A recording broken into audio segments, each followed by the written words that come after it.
Hi, my name is Kristen Hughes, and this is Emotions in the Classroom. Emotion research emerged from effective learning research done by Bloom. It originates from research that views emotions as knowledge-producing resources.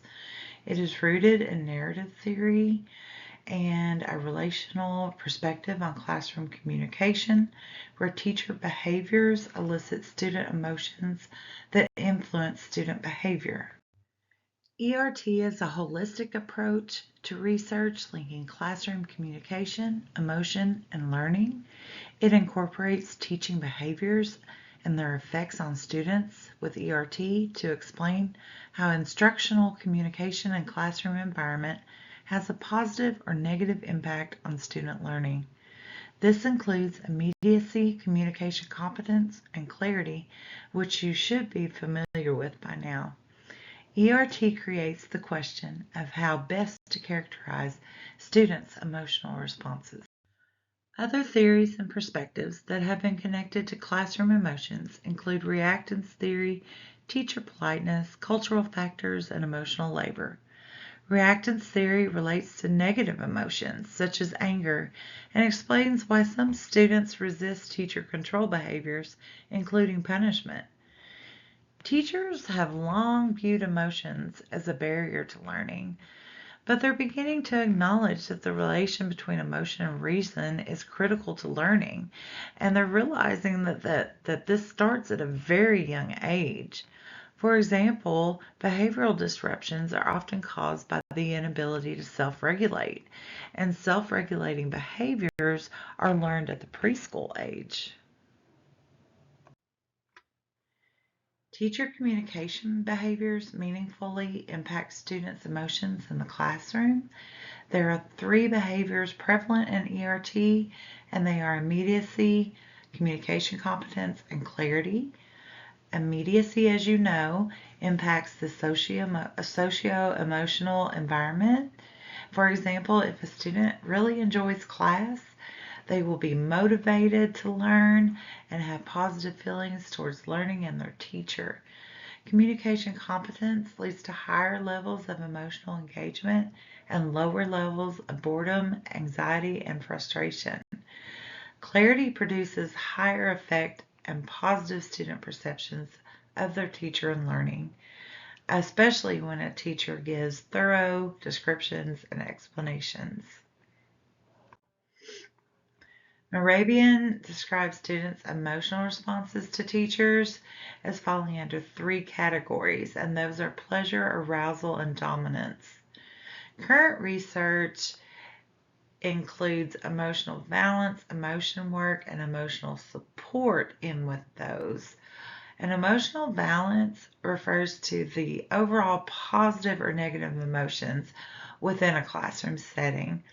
Emotion work is the suppression of emotions or actively managing emotions and trying to find the meaning of emotional cues. You often see that in the workplace as people try to figure out what is appropriate emotional responses.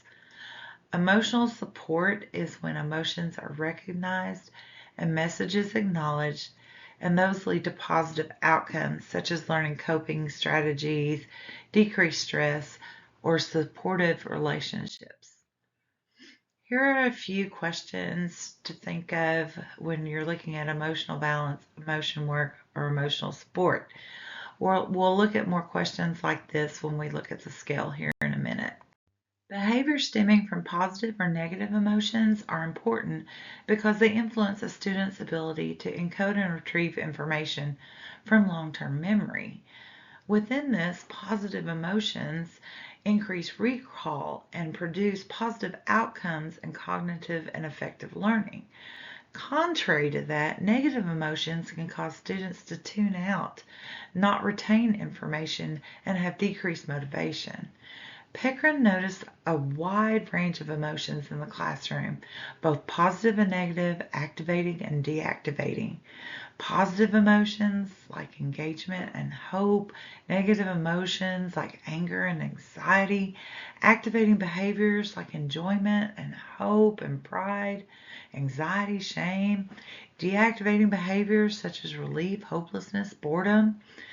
Positive activating emotions have meaningful relationships that are related to student success, such as a student hoping that their GPA is going to be high enough to increase the likelihood of them graduating and going to a good college, and their enjoyment and pride at having a positive or high grade on a midterm exam. Positive deactivating emotions are related to assessments like exams and projects that can cause anxiety. Many scholars have expanded on ERT concepts and added emotional triggers, moderating variables, and mediating variables. Emotional triggers can be when a teacher uses cuss words in class and it makes a student uncomfortable, or the student perceptions of classroom justice, including fairness or social support, and teacher confirmation behaviors like answering questions or showing interest in students. Moderating variables are factors that influence the relationship between teacher behaviors and student emotions, such as different personalities, emotional contagion, or emotional intelligence. Emotional contagion is when positive or negative emotions are shared between individuals. The best example of this is the common phrase, "You're going to rub off on me," meaning your attitude is going to rub off on me. That's exactly what this is saying. Those are shared emotions between individuals.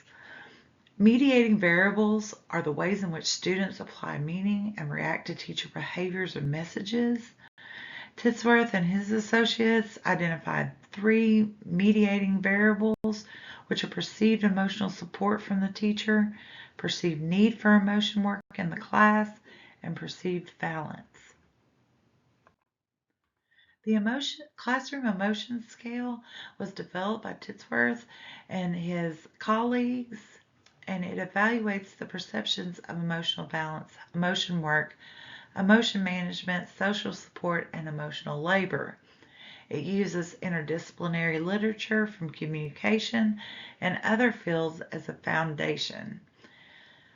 Titsworth tested CES in 2 studies.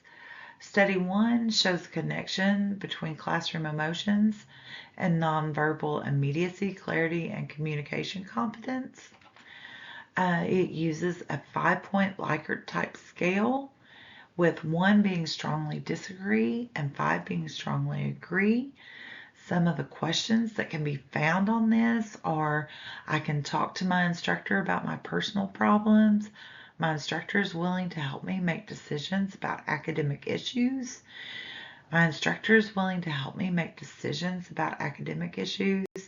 Being in this class required a lot of emotional energy, and I would generally describe the emotions I feel toward my instructor as positive. Once correlations were made between teacher behaviors and student emotions, regression procedures were used to determine if perceptions changed due to contributing variables such as personality traits. Study 2 of CES extends Study 1 by reporting a confirmatory factor analysis testing dimensionality of the scale. Included in this is the principal axis analysis results, which are used to develop a measurement model for CES, and the confirmatory factor analysis, which is used to test the measurement against the data. Results of these should reflect ERT in that students' positive emotional experiences should be positively associated with approach behaviors and perceived learning. Alternately, negative emotion experiences should be inversely related to those perceptions. The 2 studies combined give reliability and validity evidence for CES and shows how teacher communication behaviors relate to student emotions and document those relationships between student emotions and motivation, affective, and cognitive learning. The Achievement Emotion Questionnaire, or AEQ, goes beyond emotional balance to elicit specific emotions that students may feel before, during, or after classroom experiences such as an exam. The achievement emotion refers to the interrelated processes of learning and the different aspects of emotion, such as cognitive, physiological, and affective. It is based on qualitative and quantitative research of student emotions and relates to three different areas, which are attending class, studying, and taking exams. Within those three sections, there are 8 class-related emotions, such as hope and pride, and then 8 learning-related emotions that are based on the same emotions, such as hope and pride, and then 8 test-related emotions, or TEQ, which focus on like hope, relief, anxiety. This also uses the 5-point Likert style type scale, with 1 being strongly disagree and 5 being strongly agree. Some examples of those questions are: my enjoyment in this class makes me want to participate. I'm optimistic I will be able to keep up with the material. And I would like to tell my friends about how well I did in class. For the discussion post, you are going to take what you know about the classroom emotion scales, create 3 questions pertaining to emotional balance, emotion work, and emotional support. Explain why you chose those questions and how they apply to your own classroom experience. And then you're going to use the 5-point Likert type scale, with 1 being strongly disagree and 5 being strongly agree, to answer one of your classmates' questions. So I hope you enjoy it and you have fun. Thank you so much, and the references will be on the student handout.